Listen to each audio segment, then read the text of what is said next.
Oke, bismillahirrahmanirrahim. Assalamualaikum warahmatullahi wabarakatuh. Di sini saya Gus Mardi, NIM 42219110111.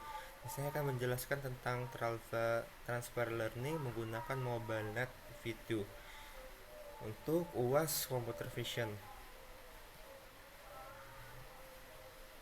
Oke, di sini saya akan menjelaskan dulu apa itu MobileNet V2. Oke, menurut dari kutipan yang saya dapat, MobileNet V2 merupakan model pengembangan dari MobileNet V1 pada percobaan klarifikasi gambar menggunakan eMagnet. MobileNet V2 menunjukkan hasil akurasi yang lebih baik dibanding MobileNet V1 dengan jumlah parameter yang lebih sedikit.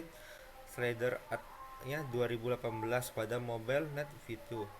Terdapat dua jenis blok seperti yang tercantum pada gambar 2,4 di bawah ini.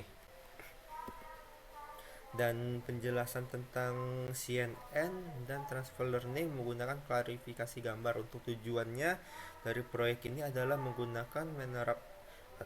untuk menerapkan CNN dan model partner latih MobileNet untuk klarifikasi gambar. Proyek ini dilakukan untuk mengenali model deep learning. Dan di sini fungsi dari CNN di bila disertai dari 1200 gambar dari jari yang berbeda digunakan untuk melatih model CNN menurut dokumentasi Space Academy.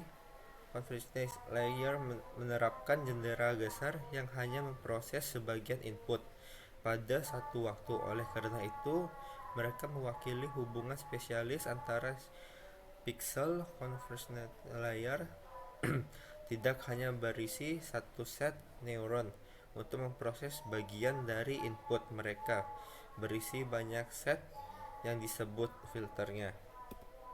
Nah, dan di sini adalah contoh untuk programnya. Dan ini adalah contoh dari klarifikasi dari grafik untuk dia itu yang berakurasinya dan juga dari yang lossnya. Nah, dan ini adalah contoh untuk hasil melalui CNN dari aplikasi yang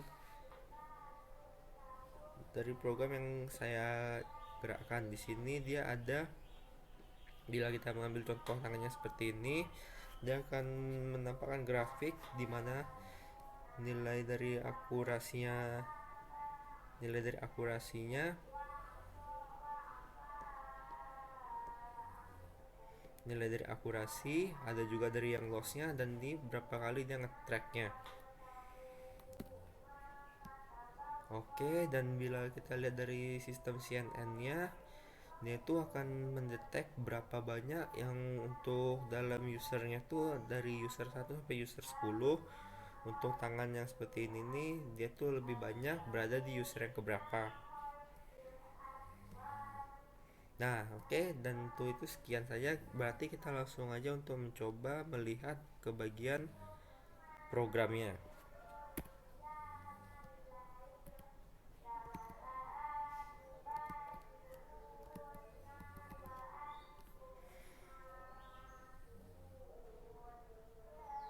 Oke, ini adalah contoh untuk programnya. Dan sebelumnya saya mau minta maaf karena program ini sudah saya running. Karena sebelumnya waktu saat kita mau mencoba merunningnya, dia itu ada ada kendalanya. Ini adalah contoh untuk programnya. Nah, yang di sini mana kita masukkan dari clusternya tuh usernya tuh ada 10. Nah, dan dari coba untuk kita untuk masukin dulu usernya. Setelah dia nge-tracking, baru kita masukin contohnya. Dari contohnya tuh setelah tersimpan di database ini kita coba untuk masukin salah satu dari contoh tangannya. Nah, di sini dia akan nge-track. Nah, untuk contoh tangan yang ini dia tuh lebih terakurasi untuk di user 3 yang lebih banyak daripada 10 user tersebut. Nah, di sini sama aja, saya mencoba contoh yang kedua untuk tangan yang seperti ini. Dia tuh terdiri dari user tertiga juga, tapi di user keempat juga ada. Nah, dan untuk data dari CNN-nya ini sama juga saya juga udah mencoba untuk ngerannya dan dia tuh berjalan. Di sini saya mencoba untuk mengambil contoh tangannya seperti ini. Nah, oke, dari hasil dari tangannya ini dia akan nge-track dulu. Nah, ini setelah dia nge-track, sama juga seperti yang tadi, dia akan mencoba untuk mencari dari 10 launcher itu. Nah, dan dia tuh akan langsung menampilkan nilai grafiknya dan yang berapa banyak dan berapa untuk kelosannya, dan dari total dari grafiknya tuh dia akan langsung keluar di database bawahnya. Oke, sekian penjelasan mengenai materi saya tentang MobileNet V2. Bila ada kekurangan atau kesalahan, saya minta maaf. Sekian dan terima kasih.